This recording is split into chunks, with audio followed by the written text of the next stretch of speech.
So, I just got this brand new camera. You can see my apartment here.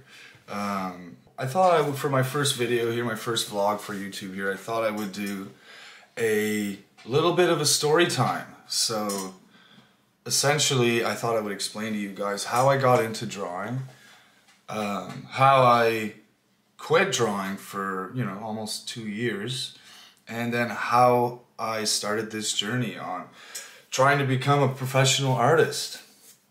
So I've been drawing since I was a little kid, since I was 6 or 7 years old. Really, I've been drawing since I was.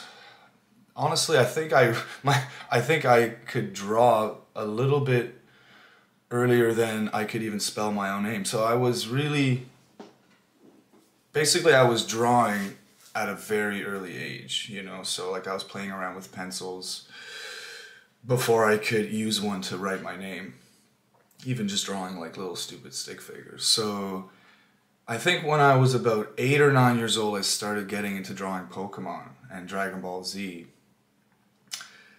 And I was fortunate enough that my friends in, grade 3 and 4 and 5 and so forth, all were really into drawing. So it was just like this little perfect storm of, social validation between your closest friends on how good you can be at drawing and getting better at drawing Dragon Ball Z characters. And I remember going home, or going either home or playing at a friend's house after school, and I remember we would spend hours after school just drawing Digimon and Pokemon cards to see how accurately we could do that. And then of course we could compare and see, oh shit, you're getting better.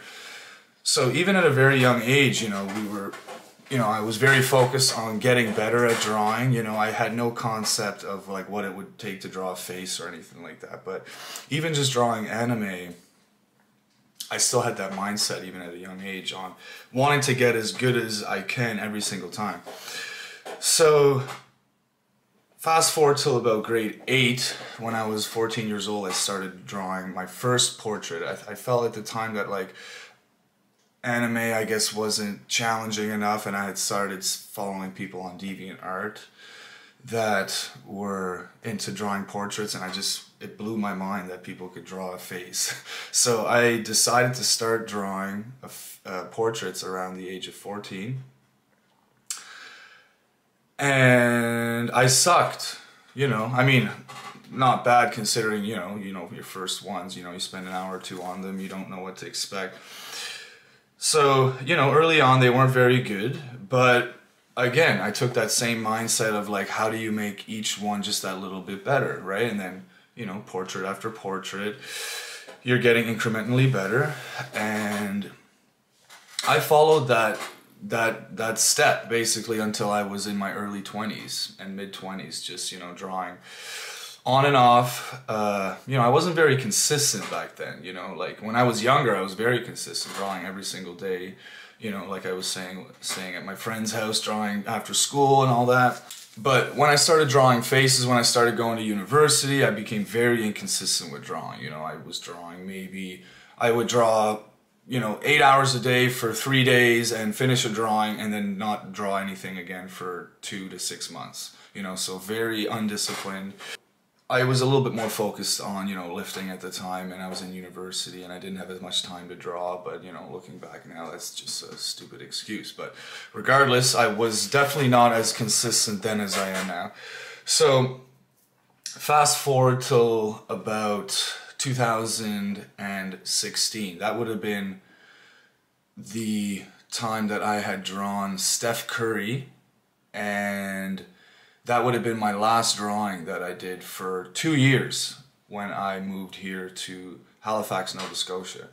So when I moved to Halifax, Nova Scotia, I was really into partying, and I was getting into, drinking more and more and more, and going to the clubs, and, kind of living a destructive lifestyle, and not really doing anything other than working out to improve myself as a person, really. Getting into substances and stuff like that, like not great. So I was not drawing at all at the time. So 2 years of no drawing, and I was depressed. And I work at Good Life Fitness, and I've been working there now for 9 years. So in 2018, I stepped away from this company and I worked for another gym in my city. And it turns out that I had no clients at this new gym for months on end, and I was becoming increasingly more depressed, and something had to give. I remember, I was living with my girlfriend at the time. It was, early February of 2018. And I remember us looking at my old drawings and just like, wow, like you need to get back into this. And like, I think, we both got like a little bit emotional looking at those drawings and just thinking about how this was something that I just completely quit.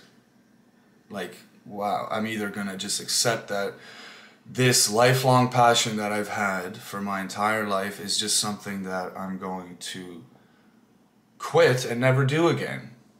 I thought about it. But that just felt completely just unacceptable, like that's not acceptable. Like I can't throw this away. I knew I had, some talent for this, and it was something I loved doing my entire life. So quitting just didn't seem like an option. I had all this free time at this new gym because I had very few clients and working very few hours. So I had now all this time to invest into myself. I made a decision then and there. I'm going to start drawing every single day. And when I first picked up that pencil again, I drew Ariana Grande. It was not very good compared to the stuff that I had done, in the past. So that was very, very humbling, and that was honestly the best decision that I ever made. I decided to jump headfirst into drawing. Honestly, it took probably 3 or 4 drawings before I basically had set a new standard for my drawings again. Like, it came back so fast, and I think at that point I just became hooked. And then I decided to start an Instagram page for my art. I was thinking like, frig, I already have 2,000 followers on my personal page. Like, can I just make it into, an art and lifting page? And like, I don't want to start from zero again. Like, 0 followers? It's going to take me forever just to get back to the 2,000 followers that I already have on my personal page. I was going to call my page Pencils and Powerlifting, make an art and lifting page. But I thought, that's not a great idea. Just suck it up, make an art page specifically for your art. And I already had a lifting page called Fabrice the Trainer. And I immediately thought, okay, well, what else are you? You're an artist now. You are an artist. So Fabrice the Artist, okay? And I remember setting that name for myself even when I just had 5 to 10 followers, like no followers 2 years ago. And I distinctly remember thinking like, Fabrice the Artist, like, you're the artist, like, you gotta live up to this name. Like, you're not an artist, you're the artist. So that's what I told myself even when I had, 0 followers. And I had no idea how to even use, I had no idea really anything to do about Instagram, I didn't know anything how to get followers, like any questions that you guys are asking me right now about Instagram and how do you do this and that, like, I had no idea about any of that stuff, just 2 years ago. So essentially, I just started drawing every day, 2 to 4 hours a day, and I was getting definitely better every single time.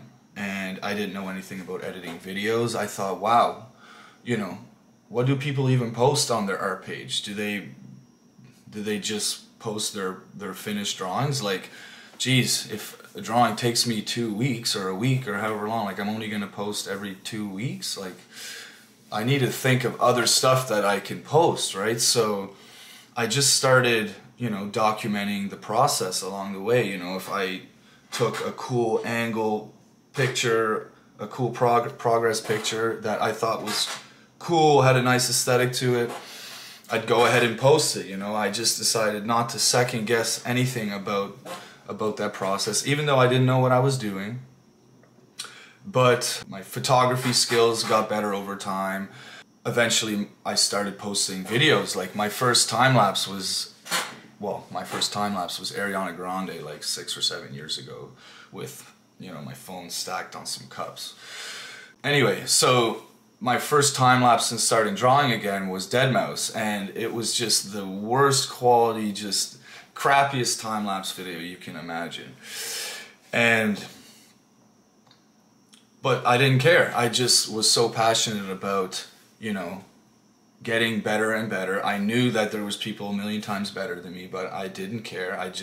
I knew that the only correlating factor between, well, the most reliable correlating factor between me getting to a level that I had currently thought at the time was impossible to reach, I knew that the only way to get there and the only reliable correlating factor between that is how many hours of dedicated practice that you put in, right? So I knew that I had get up to a certain point that I was currently at by putting in the hours that I had put in all my life, in a childhood and university and you know, junior high and high school.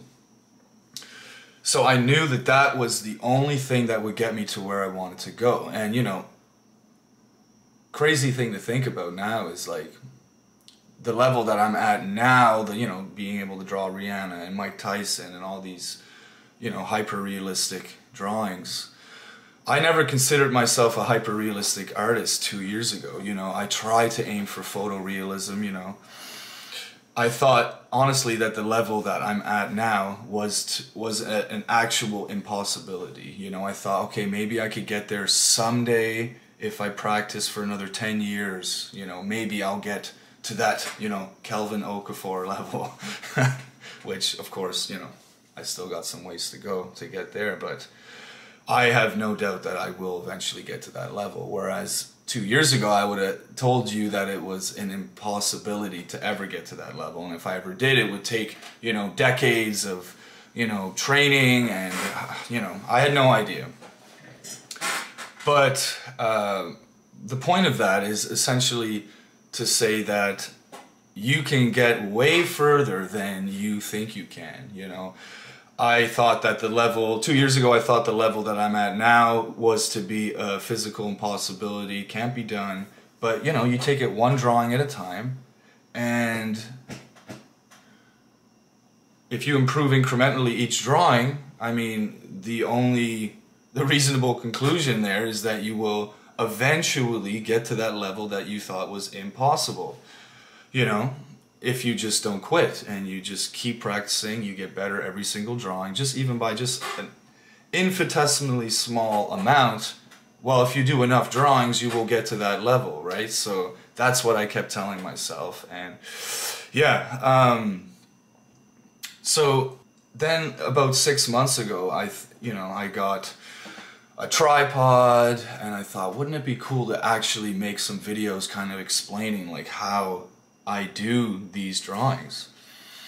And I just started recording it, and then I did a voiceover of that video, and there came my first tutorial. It was Leo DiCaprio, and it was awful quality. I mean, you can find them on Patreon right now. You know, my earlier tutorials are in, you know, not great video quality or audio quality or editing quality or any good quality, really. But they're all up there for you guys to see and learn from anyway. But, you know, I just decided, you know, why don't you just now make a Patreon? You know, people are doing this. They have tutorial videos on there. What's stopping you from, if you can make one tutorial video, well, you can make a second and a third and a fourth. And yeah, I just decided to just I made one, and I decided just not to stop. And I decided just to keep making them every week. And of course, that same process that I talked about earlier of getting incrementally better at something with enough practice held true here as well. I decided to keep going with this, and my videos did end up getting eventually incrementally better every single time. I played with different angles, different lighting, you know, different editing, different editing apps, whatever, right? And essentially that's how I got into doing tutorials. Was I just made a random video and decided not to stop. And I'm not at anywhere near my goal in terms of, you know, subscribers or, you know, patrons on Patreon. You know, I am still quite early on that. But one thing I did tell myself was, okay, you're not getting a lot of subscribers now. Well, on Patreon, I mean. But of course you don't. Why would you have subscribers? You have 1 or 2 videos on there. Who's going to pay $10 a month to watch one video? And if they do, they're going to watch it and cancel. So I was seeing all kinds of cancellations. People were signing up. People were canceling right away. And, you know, I had to tell myself, like, of course they're canceling. They're watching 1 or 2 videos and there's nothing left for them to see, right? They're just subscribing based on the potential and the promise that you said you would post every week. But I told myself, if you just keep posting every week, you will eventually get to a point, whether it's a month or I mean 6 months or a year or 5 years from now, whatever, where you have a lot of videos posted, whether it's 50 or 100 or 200 if I do this long enough. And eventually there will be so many good videos on there that people will never be able to get through them. People will want to sign up for $10 a month. And they won't cancel because they will need many, many, many months to watch all those videos. And what's more attractive, paying $10 a month to watch 1 or 2 videos on the promise that there will be another video every month? Or you're signing up for $10 a month with a library that already has 100 tutorial videos, all in HD with voiceover explanations and the whole 9.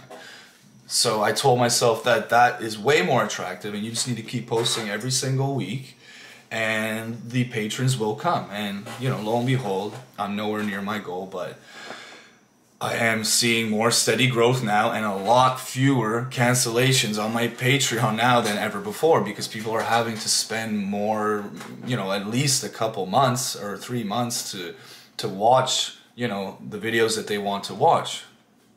And then, you know, even before that, you know, the year before that, I was getting into selling prints. So then I thought, wouldn't it be cool to make some extra money? I always was so attracted to holding on to my original drawings that I thought there's got to be a way to make money from this without having to sell my art, because I almost like collecting my art. I feel like a piece of me is being taken away from me when I sell a meaningful original piece. So that's what pushed me to sell prints, was to be able to sell my art and be able to still hold my originals right here.